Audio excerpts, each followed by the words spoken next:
There is more drama in this KVK than there is poop in my butt right now after eating Greek yogurt this morning. But before you guys get too excited, I must admit to you that I'm no longer in a relationship with Mimi. That's right, we have officially broke up. But the reason for that is because I feel like this relationship was one-sided, and I can't be with someone who doesn't put enough efforts into a relationship.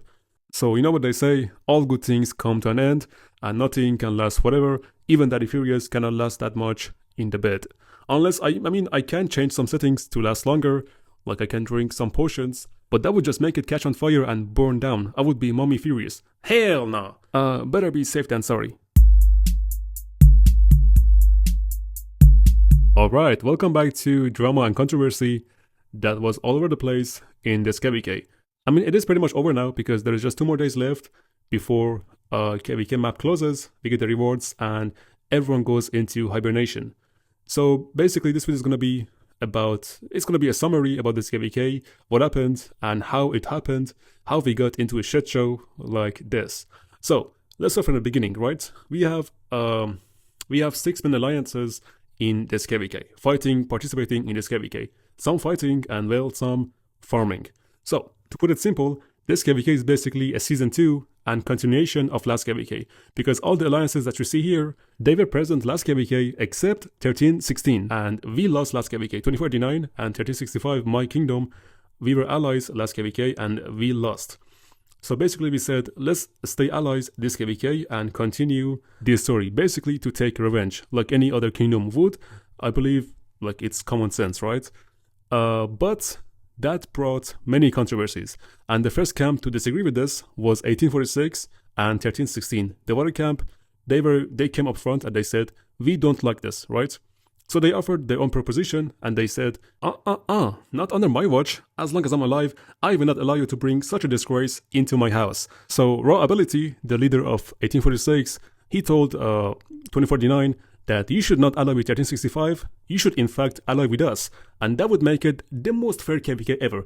Everyone is happy and this is a paradise. Close your eyes, imagine a perfect world. This is it, we are living the American dream. But American dream is not real, and sadly his proposition got rejected into his face. So after his idea of fair KVK got yeeted into the trash can, he then went ahead and proposed a free-for-all, right? Now even a guy with noodle brain like me would say that, yeah, that is more fair, that would make sense. But 3 camps disagreed with this proposition. So that is us, 1365, 2489, and 1175. 3 camps said, no, we do not want a free-for-all. So after that, there was no other choice than to just stick with our current diplomacy, which is 1365 and 2489, and the enemy would be water camp plus 1175, which makes it 2 versus 2. But water camp 1846, they said, hell no, we will not ally with 1175. That is a disgrace. That is a spit to our face. And that is due to their past history with 1175. Apparently they have a bad blood between them, but I just don't understand why they didn't have this issue last KVK, because these 2 kingdoms, they were allies last KVK, but somehow they have this issue this KVK. So that is, very interesting.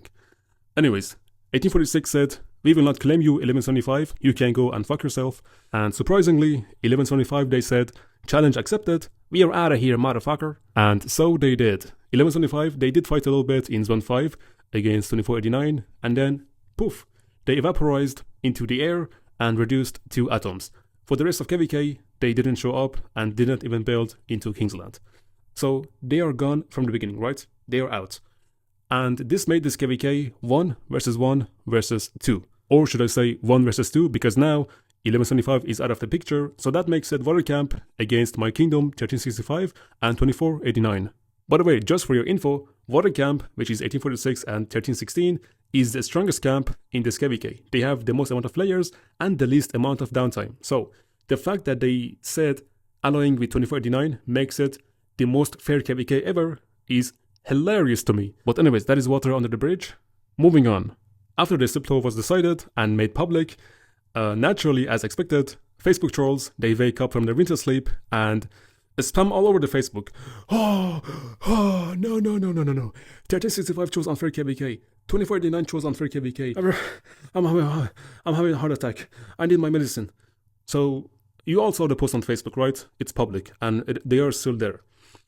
So a few days go by, and 𝒟𝒹𝓊𝓇 decides to message 𝒟𝒹𝓊𝓇 and say to them, hey, think again, right? Think all over this again. Please reconsider. Choose us as allies, and when we win KVK, we will offer you the Ziggurat as if it's ours. We will give you the Ziggurat like it's yours. It's yours, Habibi. Come to Dubai. And yet again, they got rejected. So now, 𝒟𝒹𝓊𝓇 is very furious, right? Like he basically became me. He got very angry. Now he cannot stop crying on LKC. He cannot stop crying on Facebook. I don't know, like he told his Facebook trolls to spam it again for the whole duration of KVK, right? Spam it on Flash Discord that no, 1365 and 𝒟𝒹𝓊𝓇, they chose unfair KVK. I want my lawyer. Where is my lawyer? Unfortunately, that day, Saul Goodman was busy, so KVK happened, and now we are at the end. Spoiler alert, we won KVK, right? Like there was no chance, because they just gave up early, and 1175, they were out of the picture long time ago. So now, it is time to decide the rewards, which means taking the Ziggurat and holding the Ziggurat for star. And as you know, the kingdom who holds the Zig at the end and gets the star, they also get more outage. And as I'm sure you know, most kingdoms, well, most civilized kingdoms, they chose the Zig holder based on the kingdom that has overall the better stats in KVK. And that happens to be us, 1365. Now, unfortunate for 𝒟𝒹𝓊𝓇, the water camp decided to focus us and fight us more than them, right? Like we got focused more than 𝒟𝒹𝓊𝓇, and that's why we got overall the better performance and better stats. And that is again very unfortunate for 𝒟𝒹𝓊𝓇, like I admit that, but this is what happens when it's 2 versus 1 inside the KVK. One side gets focused more than the other, and that other camp is gonna starve from getting no kill points and kills, which in this case, it was 𝒟𝒹𝓊𝓇. So my kingdom, 1365, we got focused, and we spent more resources, we spent more troops fighting the water camp, and so naturally, we claimed to hold the Zig at the very end. But 𝒟𝒹𝓊𝓇, they disagreed with this, and they said, we had a big impact on this KVK, right? And basically, they are one of the deciding factors of the outcome of this KVK, and also, 1846, they reached out to them, and they said, ally with us, and we offer you the final Ziggurat. So they also took that into the consideration that they also deserve to hold the Zig at the very end. So now we have two allies disagreeing with each other on who gets the final Zig and the star. Basically two brothers arguing on who gets daddy's money after he's gone, pretty much.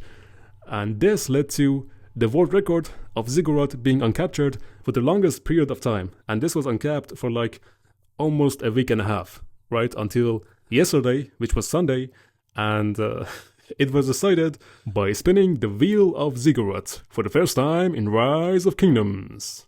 Hire me for professional voice acting. Now we'll get to that in a second, but basically, now that we couldn't come to an agreement on who gets the final Zig, and 𝒟𝒹𝓊𝓇 disagreeing with us for having the better stats and holding the Zig, so they said no, we also want to hold the Zig. So that led to 𝒟𝒹𝓊𝓇 making a suggestion of tossing a coin, right? So two kingdoms choose a side on the coin, and whatever the coin lands on, well, that kingdom gets to hold the final Zig. A few days pass by, and nothing happens. Maybe this idea wasn't so good. Until Save, my beloved king of 1365, he makes a suggestion of spinning the wheel, and the first kingdom that wins 6 times on the wheel, well, they get to hold the final Zig. And 𝒟𝒹𝓊𝓇, they accepted this suggestion, and they said, hell yeah, brother, I like this idea. As you all saw, the chat got leaked, and the entire rock community, they blew up, they went crazy. Oh my god, they are spinning the wheel! This is what's happening in Imperiums now. And well, after all of that, the date was agreed to be on Sunday, 15 UTC. Sunday arrives, and again, the rock community, they go insane, they go crazy, they go batshit. Where is the live stream? This is the most important event of my life, I need to see it right now. Well, at first we did have live stream, but then for some reason it got cancelled, and we just decided to do it on Discord. A few rounds pass by, we spin the wheel, and 1365 comes out victorious, as they should. Hell yeah, bitch, the fuck you think? So, at the end, it didn't really matter, it didn't make a difference. right? Like we won again, we won by stats, and we won by the wheel. So if you ask me, I think this whole wheel thing, it was unnecessary, and it even brought up more drama. Maybe drama is good, maybe it keeps the game alive, you know. Maybe sometimes we do need this stuff to happen to keep it fun, right? But yeah, to make the story short and to save you a headache, uh, we won. That's pretty much about it. Personally, I've both won and lost because, yeah, I might won a KVK, but I failed to reach my KVK goal, which was 6 billion kill points. And because of lack of fights, naturally, yeah, I got also starved to death from kill points and kills. I did make about 700 million kill points, and that's all I could do. I believe that it's about 45-50 million kills-ish. But unfortunately, we failed to reach our KVK goal. The upside is I have more speed ups than I had before. Like, this is the first time for me where I have this much speed ups at the end of KVK. Usually it's like 0, like sometimes even negative.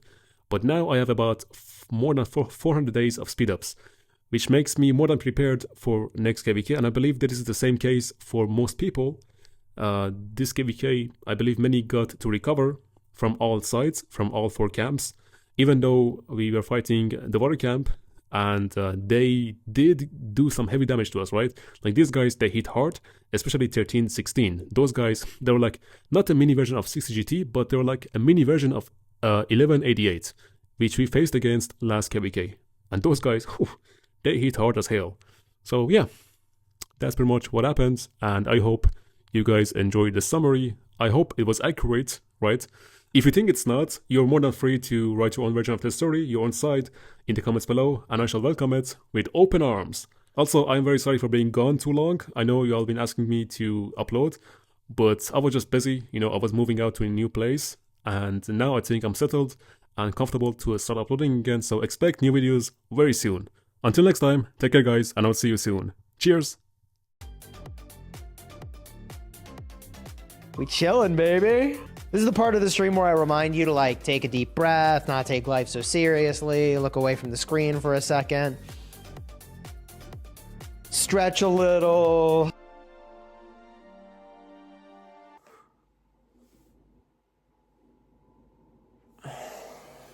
All right. Is that Gucci school? Do you approve this?